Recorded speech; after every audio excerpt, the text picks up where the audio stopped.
da bangaling lang roy akong pe bang nang la anam thang tanang ne bang rapi junang bang non ake joy le bang non ake joy junon pi jualang Kristo Jesu adu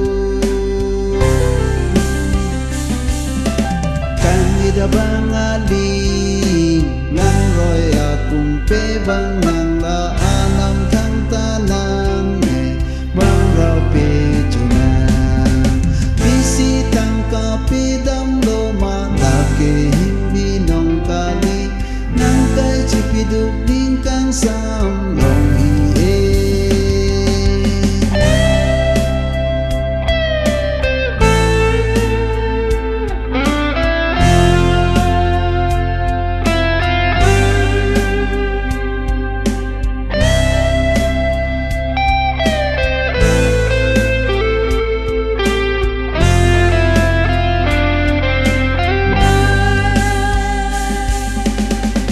da bangaling lang roy akong pe bang nang la anam thang tanang e bang rapi junang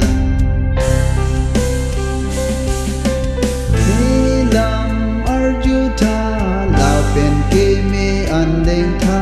nang ning che parong ra the bom no kami da bangaling